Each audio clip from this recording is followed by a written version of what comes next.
Hello everyone, welcome to my YouTube channel Ishu Sharma. कैसे हो आप सभी? आई होप आप सब बहुत बढ़िया होंगे। जैसा कि आप सभी को पता है कि हमने एस्टेट एग्जाम के लिए फ्री क्लासेस को शुरू किया हुआ है, जिसके अंदर मैं अपने हैंड रिटन नोट से आप सभी को आपके एग्जाम के लिए प्रिपरेशन करवा रही हूँ। तो आज की क्लास के अंदर हम CDP का मोस्ट इंपॉर्टेंट टॉपिक अधिगम वक्र इसको डिस्कस करेंगे। ये टॉपिक आपके एस्टेट PRT TGT PGT तीनों लेवल्स के लिए मोस्ट इंपॉर्टेंट रहने वाला है।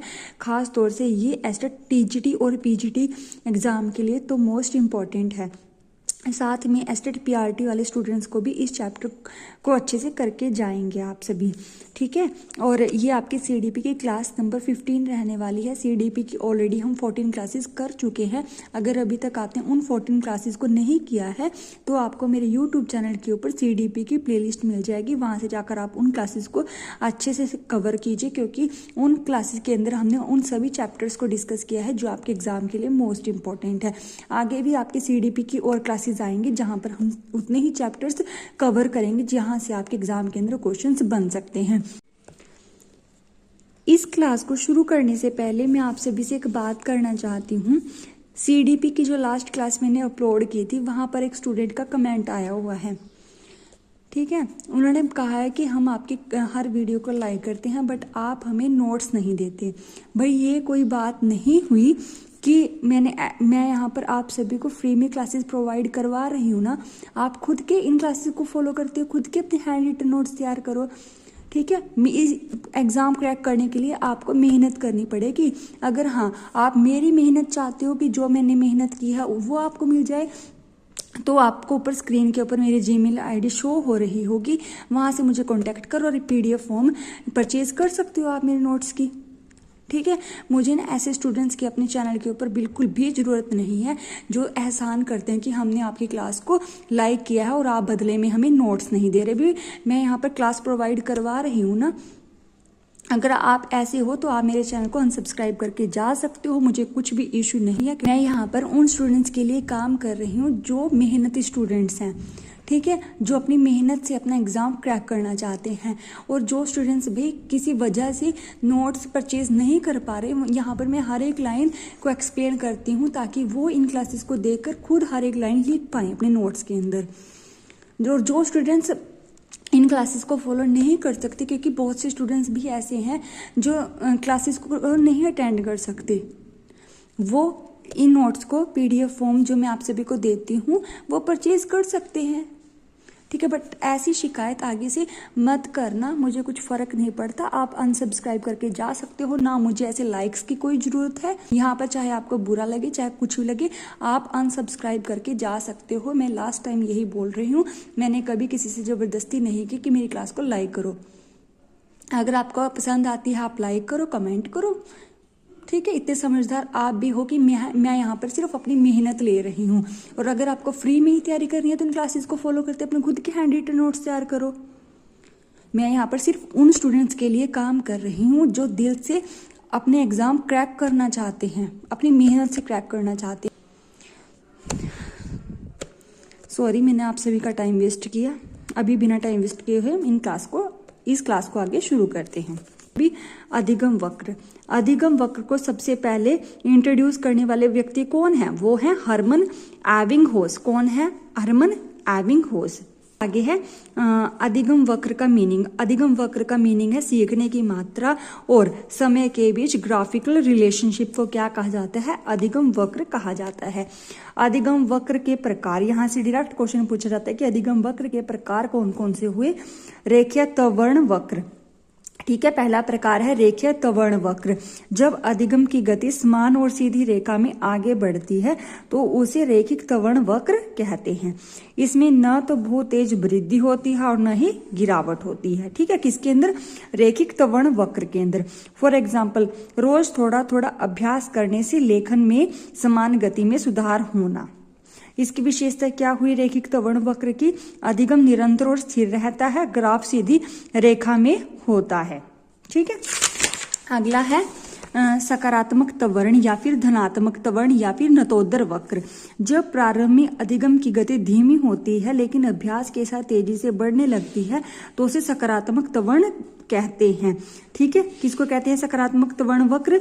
जब शुरू में अधिगम की गति धीमी होती है, लेकिन जब आप अभ्यास करते हो तो अभ्यास के साथ तेजी से बढ़ने लगती है, तो उसे सकारात्मक त्वरण वक्र कहते हैं। फॉर एग्जाम्पल, शुरू में पढ़ना कठिन लगना पर अभ्यास से तेजी से सुधार होना।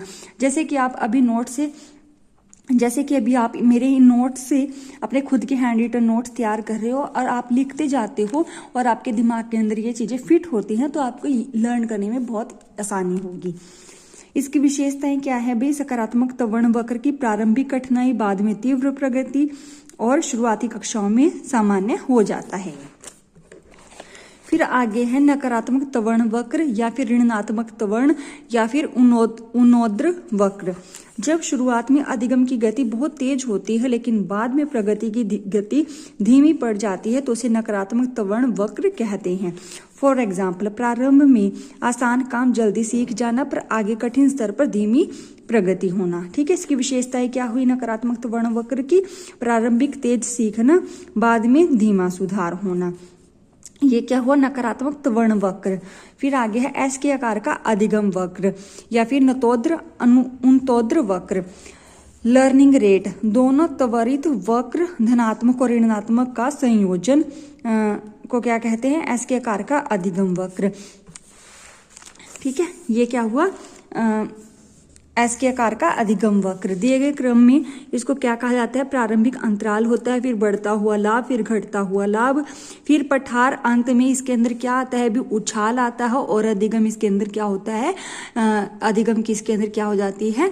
समाप्ति हो जाती है। एस आकार का अधिगम वक्र वास्तविक सीखने की प्रक्रिया को दर्शाता है। इसमें अधिगम धीरे से शुरू होकर तेज होता है और अंत में क्या हो जाता है भाई? स्थिर हो जाता है। प्रारंभिक अंतराल देख लेते हैं। जो प्रारंभिक अंतराल है उसके अंदर क्या होता है? इस चरण में अधिगम की गति बहुत धीमी होती है। शिक्षार्थी विषय से परिचित होने, समझ बनाने और अभ्यास शुरू करने में क्या लेता है? समय लेता है। फॉर एग्जाम्पल, नई भाषा सीखते समय शुरू में कठिनाई महसूस होना। फिर आगे है जो बढ़ता हुआ लाभ है, उसके बारे में जान लेते हैं। इस चरण में अधिगम की गति तेज हो जाती है। अभ्यास, रुचि और समझ के कारण सीखने में तेजी में क्या होता है भी? सुधार होता है। ये अधिगम वक्र का सकारात्मक चरण होता है। जो ये बढ़ता हुआ लाभ है, ये अधिगम वक्र का सकारात्मक चरण होता है। प्रैक्टिस के साथ साथ धीरे धीरे लाभ बढ़ता रहता है। फॉर एग्जाम्पल, कुछ समय बाद शब्दावली और वाक्य बोलने में तेजी से सुधार होता है। फिर घटता हुआ लाभ, जो घटता हुआ लाभ है वो देख लेते हैं क्या है? ये अधिगम वक्र का नकारात्मक चरण है। ठीक है, इस चरण में अधिगम जारी रहता है लेकिन प्रगति की गति धीरे धीरे कम होने लगती है। फॉर एग्जाम्पल, उच्च स्तर पर पहुंचने के बाद सुधार की गति कम हो जाना।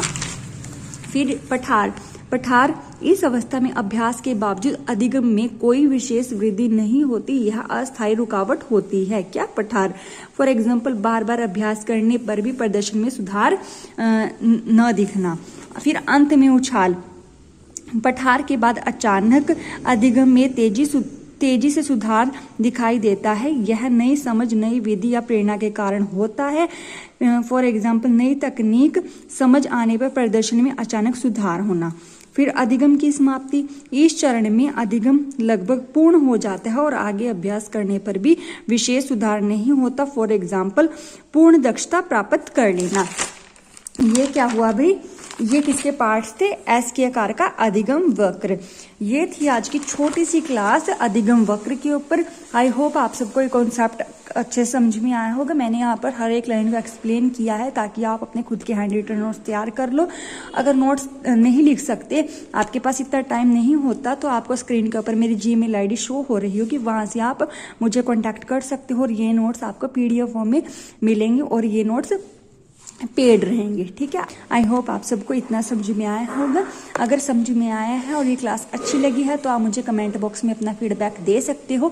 मैं किसी के साथ कोई ज़बरदस्ती नहीं कर रही। अगर आपको क्लास अच्छी लगती है तो आप कमेंट बॉक्स में अपना फीडबैक दे सकते हो, और क्लास अच्छी लगती है तो आप लाइक भी कर सकते हो। बट मैं इसको कंपलसरी किसी के ऊपर नहीं थोपती कि आपको लाइक करना ही करना है। और आप मेरे चैनल पर न्यू हो और अभी तक सब्सक्राइब नहीं किया तो सब्सक्राइब करना मत भूलना। मिलते हैं नेक्स्ट वीडियो में आपके स्टेट एग्जाम के लिए मोस्ट इंपॉर्टेंट टॉपिक के साथ। तब तक के लिए take care and thank you everyone.